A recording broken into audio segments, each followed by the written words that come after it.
Welcome to the Sleep Library, your dedicated sanctuary for restorative rest and the deep exploration of the human mind and body.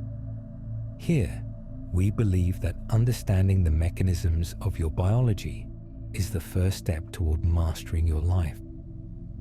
Before we dive into today's profound exploration of human optimization, please take a moment to settle in. Find a comfortable position, and if you find value in these deep dives, consider liking this video and subscribing to the channel. Your support allows us to continue building this library of knowledge for those seeking a better, more intentional way of living. Today, we are opening the pages of a manual that has redefined how millions of people view their daily existence. Protocols, an operating manual for the human body by Dr. Andrew Huberman. This isn't just a book about health. It is a systematic breakdown of the neural circuits, hormones, and metabolic processes that dictate who we are and how we feel. For those who have followed Dr. Huberman's work through his podcast or his research at Stanford University, the concept of a protocol is familiar. It is a specific science-backed tool or behavior designed to trigger a predictable biological response. In this book, Huberman synthesizes decades of neuroscience and biology into a cohesive framework, moving beyond the why of science and into the how of daily application. This script will serve as your comprehensive summary of that manual, guiding you through the essential pillars of light, sleep, movement, and mental focus. As you listen, let the weight of your day fall away and allow these insights to form a new blueprint for your well-being. We are going to journey through the 24-hour cycle of the human animal, looking at every lever we can pull to enhance our experience of being alive. The foundation of every protocol Huberman suggests begins with the most powerful celestial force in our lives, the sun. Our bodies are governed by a circadian rhythm, an internal clock that regulates everything from our body temperature to our hormone production. Huberman emphasizes that the single most important habit for human health is viewing morning sunlight as soon as possible after waking. When photons from the sun hit the specialized ganglion cells in our retinas, they send a direct signal to the suprachiasmatic nucleus in the brain.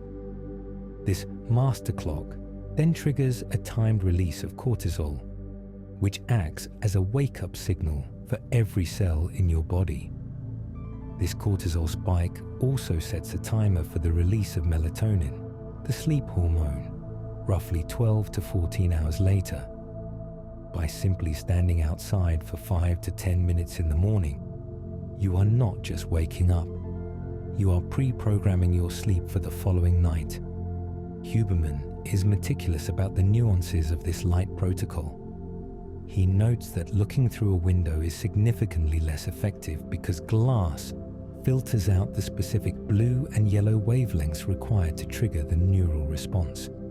If it is a cloudy day, he suggests staying outside longer, perhaps 20 minutes, to ensure your brain receives enough photons to register the start of the day.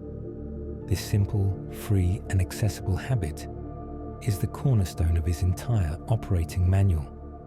It anchors the nervous system, reduces the likelihood of mid-afternoon energy crashes, and provides a sense of biological stability that allows all other protocols to function more effectively.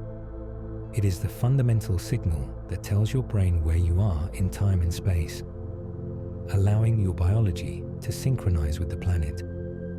As the sun rises higher, we move into the linear phase of the day, where our focus and alertness are naturally at their peak. Huberman explains that this is the time to tackle the most demanding cognitive tasks. However, many people sabotage this period with a common mistake: the immediate consumption of caffeine. Huberman introduces the protocol of delayed caffeine, by waiting 90 to 120 minutes after waking to consume your first cup of coffee, you allow a molecule called adenosine, which builds up while we are awake to make us sleepy, to be naturally cleared from your receptors. If you block those receptors with caffeine too early, the adenosine simply waits, leading to the inevitable afternoon crash. This small adjustment in timing can revolutionize one's energy levels throughout the day and prevent the cycle of caffeine dependency that many fall into. Transitioning from the morning light, the manual shifts its focus to the architecture of our rest. In the sleep library, we understand that sleep is not a passive state, but an active, highly organized process of neural repair and memory consolidation. Huberman's protocols for sleep are designed to lower the body's core temperature and calm the nervous system. He suggests that we view the final hours of the day as a wind-down phase, where we consciously dim the lights and avoid the high-intensity blue light of screens, which can trick the brain into thinking it is still daytime. A key biological insight he shares is that to fall asleep, our internal body temperature must drop by about 1 to 3 degrees.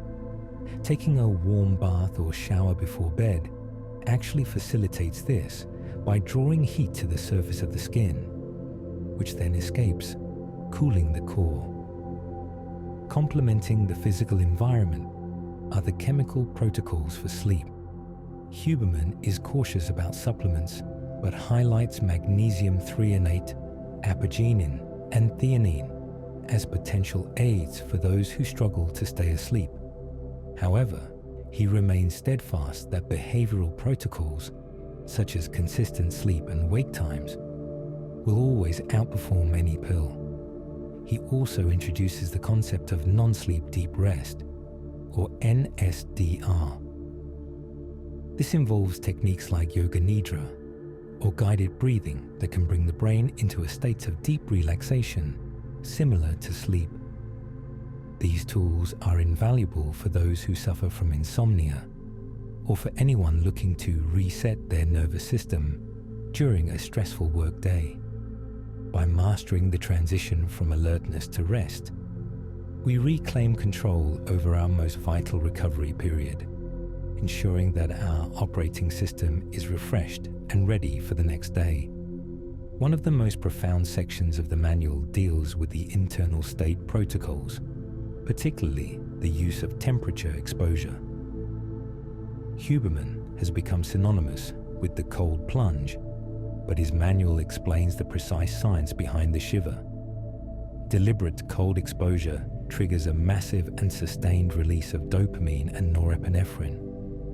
Unlike the fleeting spike of dopamine from a sugary snack or a social media notification, the dopamine from cold exposure rises slowly and stays elevated for hours, providing a baseline of focus and resilience. This isn't just about toughing it out, it's about neurochemical management. The cold teaches the prefrontal cortex to remain calm while the body is in a state of high autonomic arousal, a skill that translates directly to staying calm under pressure in daily life. On the opposite end of the spectrum, deliberate heat exposure through saunas mimics the effects of cardiovascular exercise and triggers heat shock proteins that help repair damaged cellular structures. Huberman cites research showing that regular sauna use can significantly reduce the risk of cardiovascular events and improve overall longevity. These thermal protocols act as a form of hormesis, brief, controlled stress that makes the body stronger and more adaptable. By intentionally stepping into the cold or the heat, we are training our nervous system to be more flexible, expanding the range of conditions in which we can thrive. This metabolic flexibility is a key theme throughout the manual, suggesting that a body that is never stressed is a body that becomes brittle and weak. Moving into the realm of physical performance, Huberman's manual treats Exercise not just as a way to build muscle, but as a way to maintain the hardware of the brain. He outlines a protocol of 3-to-1, alternating between endurance training and strength training. He argues that cardiovascular health is the primary predictor of longevity, as it ensures the brain is properly oxygenated and clear of metabolic waste. At the same time, resistance training is essential for maintaining bone density and hormonal balance. The manual stresses the importance of the Zone 2 cardio protocol. Exercise where you can still maintain a conversation, but are working hard enough to breathe through your nose. This type of movement builds mitochondrial health, the very power plants of our cells, without overtaxing the nervous system, allowing for consistent progress without burnout. Huberman also spends a significant amount of time on the mechanics of breathing. He introduces the physiological sigh, a specific breathing pattern consisting of a double inhale followed by a long exhale. This pattern is the fastest way we know to offload carbon dioxide and lower our heart rate in real time. By utilizing the diaphragm and the lungs as a mechanical lever, we can literally change the chemistry of our blood within seconds.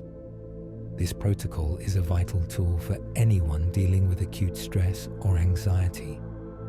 It represents the ultimate bridge between the conscious and unconscious mind. While we usually breathe automatically, taking conscious control of the breath allows us to hack the autonomic nervous system and move from a state of fight or flight to a state of rest and digest. The book also delves deeply into the concept of focus and friction. Huberman explains that the brain requires a certain amount of neural friction, the feeling of effort or frustration, to actually learn and change. This is the process of neuroplasticity. To optimize focus, he recommends working in 90-minute ultradian cycles. Just as we have cycles in our sleep, our waking brain operates in the waves of high and low alertness. By dedicating 90 minutes to a single difficult task and then following it with a period of complete mental rest, we align our work with our biology. During these focus bouts, he suggests using white noise or 40 Hz binaural beats to help tether the attention, while also emphasizing that the best way to improve focus is to practice being bored, allowing the brain to recover from the constant bombardment of digital stimulation. Shutterstock neuroplasticity is perhaps the most hopeful topic Huberman covers. He explains that while the brain is most plastic during childhood, adults can still trigger significant neural changes through a two-step process. High alertness focus followed by deep rest. The focus triggers the release of chemicals like acetylcholine and norepinephrine, which mark the synapses for change. However, the actual structural change, the strengthening of those connections, happens during sleep. This is why the sleep protocols mentioned earlier are so crucial. Without high-quality rest, the effort spent during the day to learn a new skill or change a habit is largely wasted. The operating manual teaches us that growth is a cycle of exertion and recovery, and neglecting either side of that equation leads to stagnation. Nutrition is addressed not through restrictive diets, but through the lens of fuel and timing. Huberman discusses the importance of the gut-brain axis, noting that the microbes in our digestive tract communicate directly with our brain via the vagus nerve. Eating fermented foods and a diversity of fibers isn't just about digestion. It's about maintaining the chemical balance required for a stable mood and clear thinking.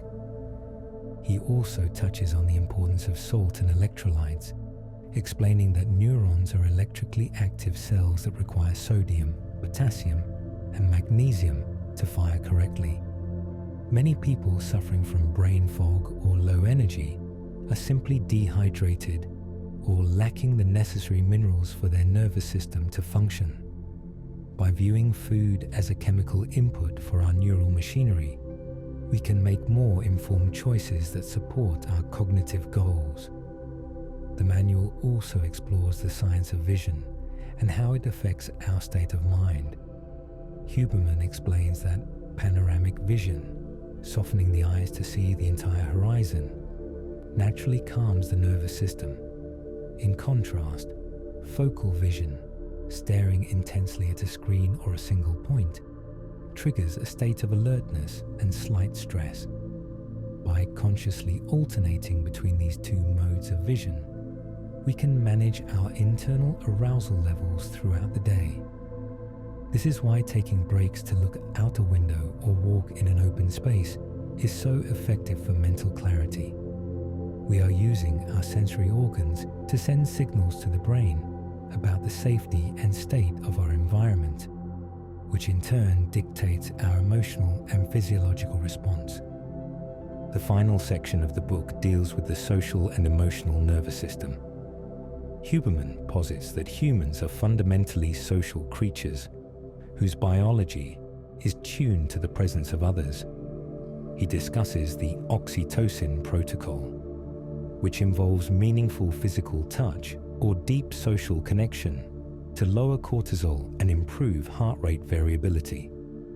He also touches on the science of gratitude, explaining that a regular practice of reflecting on things we are truly thankful for can physically rewire the neural pathways associated with fear and anxiety. He highlights that gratitude isn't just a feel-good exercise. It has measurable effects on the inflammatory markers in our blood. It is a reminder that while the operating manual covers the mechanical and chemical aspects of being human, the software of our emotions and relationships is just as critical to our overall health and longevity. As we bring this summary to a close, it's important to remember that Dr. Huberman's philosophy is built on the idea of stewardship. You are the steward of your own biological machinery. You don't have to implement every protocol at once. In fact, the manual suggests starting with 1 or 2 anchors, like morning sunlight and a consistent sleep schedule, and building from there. These are not just habits. They are tools that allow you to interface with your own biology in a way that promotes growth, resilience, and peace. The beauty of these protocols is that they are grounded in the fundamental truths of our species. By respecting our evolutionary heritage while utilizing modern scientific insights, we can live lives of greater purpose and vitality. In the fast-paced world we live in, it's easy to feel like we are at the mercy of our environment, our stress, and our technology. But protocols teaches us that we have more control than we think. We have levers we can pull, from the light we see to the way we breathe, and the temperature of the water we step into. These small, deliberate choices accumulate over time, creating a foundation of health that allows us to show up as the best versions of ourselves for our families, our work, and our communities. We are not just passive observers of our health. We are active participants in its creation. Thank you for spending this time with us in the Sleep Library. We hope this exploration of Andrew Huberman's protocols has given you a sense of empowerment and a clearer understanding of the magnificent system you inhabit. If you haven't already, please like this video and subscribe to help us grow our community of learners and seekers. As you prepare to move into the rest of your day, or perhaps into a deep and restorative sleep, remember that you have the power to influence your internal world through small, deliberate actions. Let these scientific truths be a comfort to you, knowing that your body is designed to heal, to adapt, and to flourish when given the right signals. For those of you drifting into sleep now, We invite you to continue listening to the binaural beats as they gently guide your mind and body into deeper states of rest. Allow the sounds to carry you downward, breath by breath, thought by thought, until sleep arrives naturally and effortlessly. Sleep well, live intentionally, and we will see you in the next volume of the Sleep Library. May your path to optimization be steady and your rest be deep.